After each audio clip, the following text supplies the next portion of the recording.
So this should be recording. All right, great. So this week, guys, we are redoing the classical version of the Mermin experiment.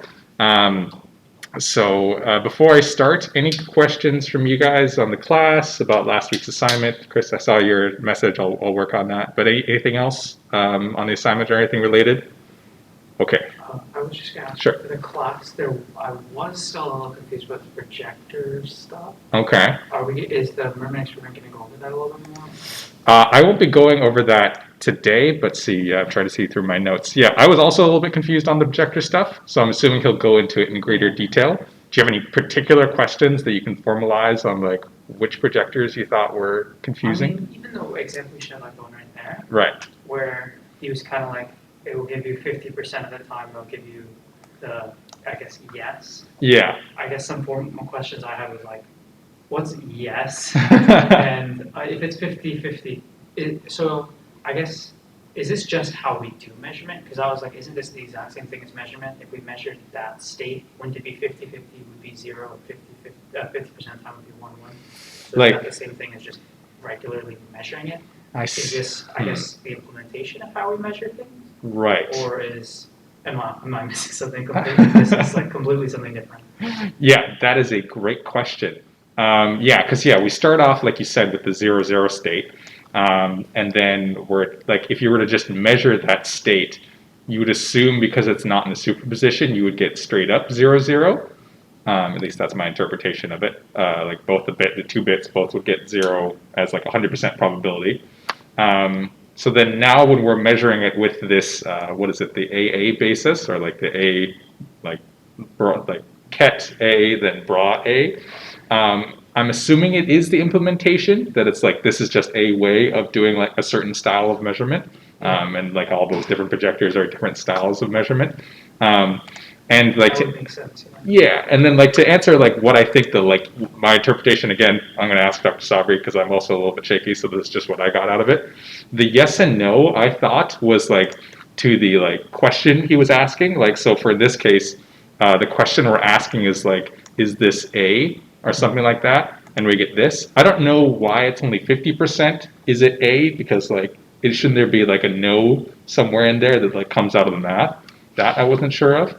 But yeah, all good questions. So maybe we should actually ask him instead of me just try to hand wave and be like, maybe it's this. Yeah, I felt like last time I know he was trying to get through things that it's like there's just I guess a little details that were a little fuzzy.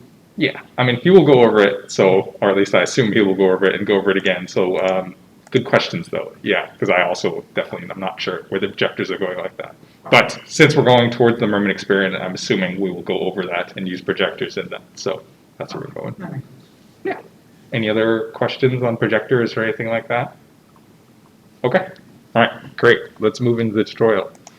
So I know you guys probably both know the Mermin experiment, and you probably actually know it better than I do.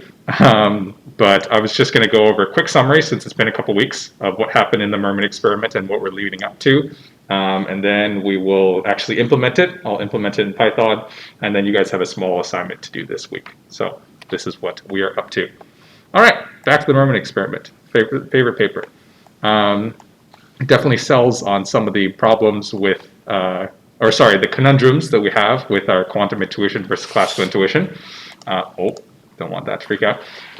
So just as a quick recap, I know we already went over this tutorial, but if you guys remember the setup, we have a detector. It's got 3 different settings.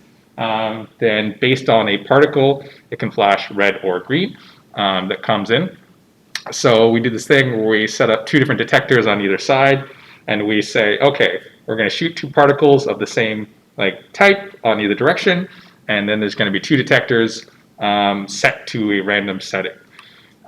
So basically, based on that, there is also then 2 different cases that come out of that. This is just like a summary of the results. That we could say there's an encoding where something has like a setting, like when you do an experiment set to 2-1, for example, and that results in G or R, like the first one flashed green and the second one flashed red. So there's an encoding that we have here going on just as a representation of what the results of the experiment are. And then also get down to the cases, because the cases are very important. if you guys remember the cases. So we see just from running this experiment that whenever the settings are the same, that these detectors are going to flash the same thing. So if it's set to 1, 1, it'll flash red, red, or green, green. It's going to flash those randomly, but it'll flash the same color if it's set to the same setting. So that's our case A, is that we see like the two particles fly off, detectors like flash the same thing, so we're like, okay, based on that, we can make some conclusions on like what's going to be happening with this setup. We're going to assume then, oh, actually, well, then, yeah, there's also, that's case A, is the detectors flash the same thing when they're the same setting. And case B is when they have different settings. They're going to flash, you would assume that they would flash equally a quarter of the times, like because there is like two different colors, and based on the RRGG like setup, it should like sometimes flash just randomly the same color, but other times not. They'll flash two different colors. But then based on what we see in case A, sorry, I'm talking a lot, the mask is making it hard to breathe, but based on what we see in case A, we're going to assume that these particles have some sort of instruction set wired into them. So basically, I'll scroll down here. What we assume, because when they flash the same color, the best thing that we would say is that the particle must have something encoded into it, like an RRR, which means for setting 1 it turns R, setting 2 it flashes R, and setting 3 it turns R, and then they both go off in different directions. And that's what leads to the behavior where we see when the two devices are set to the same thing, they flash the same thing. So with this in mind, we can keep going forward with this assumption that there's some sort of instruction set going on with it, measuring some sort of physical property of it. But then there is a contradiction that goes off. And where's the actual good paragraph that it talks about? I'm kind of just like talking, but also reading at the same time. I think it is this one here. Yes, so it derives like the conclusions based on like what we should see, and in the case B, what we should see is that there is like 1/3 of the time, at least 1/3 of the time, these two devices should be flashing like or like flashing the same color. But when we actually go to do this experiment physically in the real world, it actually only flashes a quarter of the time. So that it's actually like much less than the expected base results of how much, like what the frequency of flashing should be for these two different things. So this is a contradiction. Like, why is this happening? So this is, the quantum mechanics in here. Then we're going to work up to the quantum side. But first, let's start with like actually implementing the classical side, and we're going to do that in Python. I'm going to do it in Jupyter Labs, but part of the thing is, implementing it yourself, just to get familiarity with the Mermin experiment. But I'll go through my implementation just to use as a base for you guys to work from. But obviously, feel free to work from your own base. So yeah, any questions or any clarifications of the Mermin experiment? Like, I'm sure you guys have it down, but also, if not, any questions, no worries. Both good? Okay, let's move on to the actual like implementation then. So there's actually a couple different ways I thought to throw this in, and let me see if it's up. Yes, okay, so you're up, and then you're up. So there's a couple different ways I thought to actually like implement it. So I thought like one possible way is, and the way that I went about it is like going and making a like class for each of the different like objects in there. Like, okay, I'm gonna make a particle class, then I'm gonna make a detector class, or you could do it with functions. But like, and then an actual like experiment or something class that I could run through. You could probably also like make it all in one class and then like make it do like all the stuff, and then it's just called like an experiment, or you could do it all functionally. There's many ways, obviously, you can code it. You guys are good at coding, much better than I am. So that's also why I'm very curious to see what you guys come up with when you make your own implementation of it. But I'll run through mine, and then we'll run through the experiments. And what we're trying to do here essentially is like implement it, the classical version of it that we see in the paper, and then verify that we actually do get at least 1/3 of the time that the things flash the same color. So that's what we're building into here. So I go through here, and I know it's hard to read code on the fly, even though you guys are probably experts at code. But I just implement a simple particle class here where I set up random choices of color for each of the settings. I label them 0, 1, 2, just because I like to count starting at 0. And I'll use that because I decide to use indexes for the way that I like lists and indexes. It's probably a gross choice, but it's the way I thought to do it just really quickly. So that leads to a set of instructions. that is going to be encoded in each of our particles that hopefully should be set to a random setting each time I run this. And then at the bottom here, I just like do a quick test. So what we could see if we just keep running this setting is the bottom here. Oh, hopefully it should. Wait, no, sorry, it started skipping. I forgot I gotta go like this.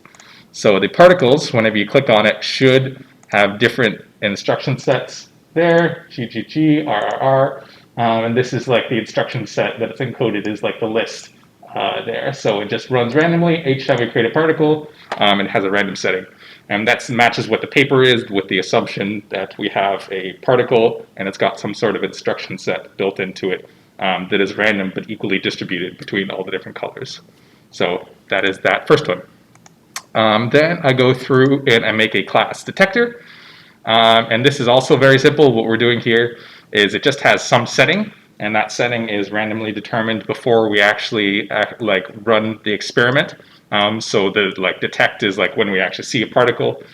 Before we detect, we have to set it to a random integer, and then we're going to actually test.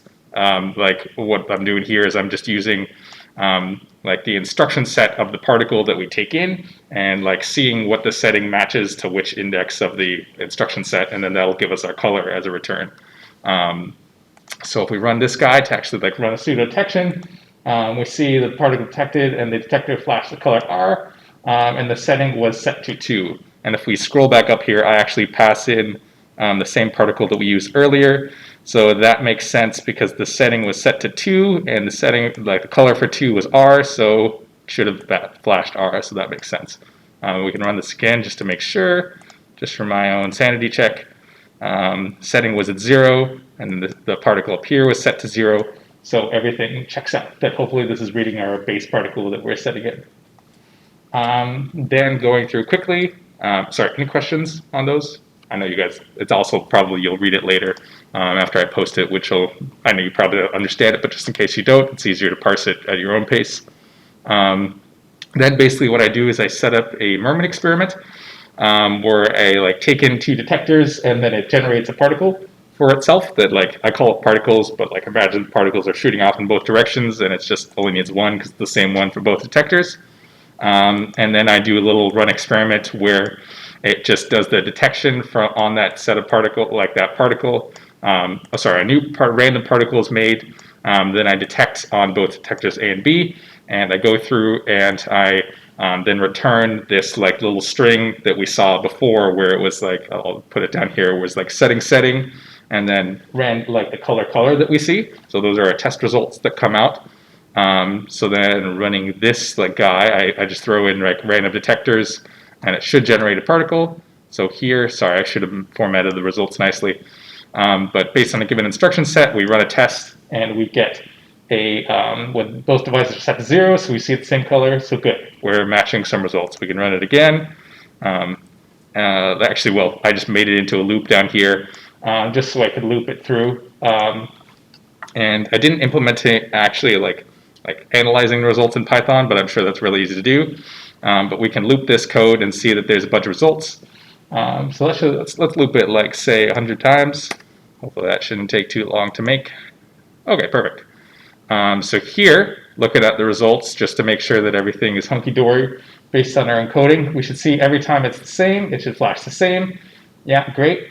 So anytime it's flashing, yep, it's red and green. Let's see if there's anyone. Yeah, 1 1, R. Okay, perfect. So at least in case A, it matches what it's supposed to be in case A. Now the only other thing is to look at case B and see what case B shows. So because I didn't actually implement it in Python, I'm going to throw this into Excel and just look at the different numbers. And I made them comma separated, so I could just comma separate and throw them into Excel quickly. So I'll do that. So I threw that in there, and then Excel in the data, data tab has text to columns, and you could do delimited, and then do by comma, and then it should separate them into different columns. So that's what we want there. And then I'm going to throw up a just a little tab there. So this is detector A setting, detector B setting, and then again detector A color and detector be color. So we can make this into a little like thing that we can analyze. I mean, you can analyze as many when you guys are doing your like making it yourself. You can analyze as much as you want to. Do like in the paper he said millions results, but obviously don't go crazy. Like do as many as you want to. And let's filter. I'm trying to think of how I would do the logic that filters them out because we want to look at case B when the two things are not the same setting. So maybe what I want to do is any of the cases that it is the same like setting, like if like I'll do if this equals to this, then it will like we'll put a 1, and then if not 0. So I want to filter out all the cases where they are the same setting, so I can only look at case B. So yeah, that should work. Anytime that they are the same setting here, it'll be that. Okay, so that I will then filter there. Sorry, I know I'm just talking and doing it, but I want it to be a little bit more of a live, making it on the fly. So now we will remove any of the cases where they are the same. So that should mean, yes, this is now case B where all the detectors are different colors. So that's good. And now what we need to see is that what we should see is, what is it?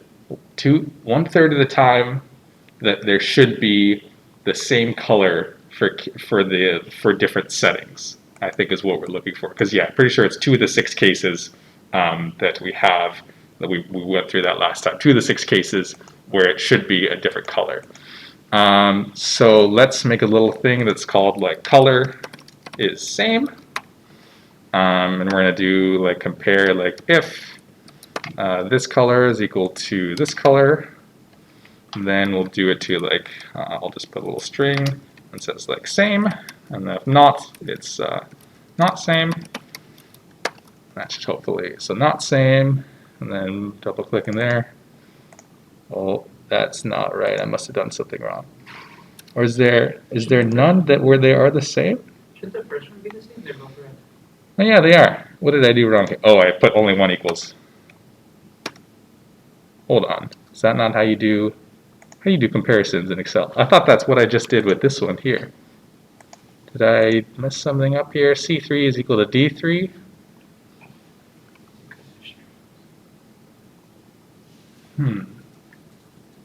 Maybe it doesn't compare strings? Or it doesn't like looking at string, is one string is equal to another string? I wonder if like this, oh, is there like a space in here? Oh, maybe that's it. Maybe there's some like spacing. No, but those are the same. Huh. Let me see, just like, I'll just look up really quickly. This goes, some of the debugging. I know you guys are probably better at this than I am, but Excel if statement. Oh wait, no, that's not what we want. We want to look and see if these two things are the same. Let me just try. It's supposed to work, but I see some people also say there's a function called exact. Exact. Just do exact and then in brackets the 2 cells. Right. I don't know if capital matter. Okay, we shall see. Oh, but even that isn't working. Not the same. Huh. Maybe Exact function compares 2 strings. maybe it doesn't like that I'm using. Wait, what is this? Are some of these cells like merged? Huh. Oh, I see what's going, because yeah, I filtered some stuff out. I'm gonna try like copy pasting it. Maybe it's something with like the plain text or like the actual format, the like thing that I'm throwing in here. Let's see here. Oh, I see what's going on here. I need to unfilter here. And then let's actually just make this. Maybe it's mad that I'm using it with filters. Sorry, this was supposed to go smoother, but I know you guys get the idea. I just really want to make sure I can do it now, actually. Let's see here. So let's try copying this. I'm just pasting it into a like text, like Notepad file to see if like, because Notepad usually gets rid of any like formatting of text or anything like that. And let's try pasting it there. And no, it still doesn't do the thing. Oh wait, no, but that's the wrong cell. Let's try exact of, oh no, but even then, that should be, huh. That's very strange. I thought we could compare stuff. Here's what I'll do. I think I got something else. Color. So I'm going to say red is 0 and green is 1. So if color equals R, maybe this is going to be even worse. Nope, doesn't like that either, even when I get rid of the space. So something about this is not detecting that it's an R. Maybe it's because of the space in there? Oh no, now it's got it. Wait, that's the wrong one. Oh wait, no, you're right, this. Yeah, it should be this. Is it because maybe the cell type? Maybe? Yeah, it's set to general, but it doesn't have like a string type or anything like that. There's a text one at the bottom. Oh, is there? Text R, and then that should be going to equals R. It's not equals equals, right? Yeah, it's just equals. Huh. Very strange. Hey. Is there a space in the second R? There is a space in the second R. I was only looking at the first one first, but yeah. Anyways, okay, well that didn't go as planned. But it should give 1/3. It should give 1/3 is the like punchline that we're getting at here. Yeah, I tried to make all this nice Python code and then doesn't want to work with me. Probably just do this in Python just to look at it and like separate out the cases and like do it instead of like using Excel. I was just most comfortable with doing it in Excel. But yeah, I'm assuming you guys get the picture here. What we're trying to, it should be 1/3 of the time or 1/3 of the time the same color should show up because we're doing the classical case of the scenario. So I'll just put in a comment here. 1/3 of the time should be the same color for case B, i.e. When two settings are different. Gotcha. So make your own if you want to read through it, or I'm also going to throw my code up here just so you guys can work off of mine. It's kind of gross, but use it if you want to. But yeah, definitely make it better, I said, in some sort of way, like make it more readable than mine, because I know I'm not the best Python coder out there. So yeah, that is your assignment for this week. Any questions on that? All right, I'll let you go and actually do it much better than I ever could than that. But yeah, if any questions, feel free to reach out to me. And thanks for dealing with me being late and everything like that. And yeah, have a great week, everybody.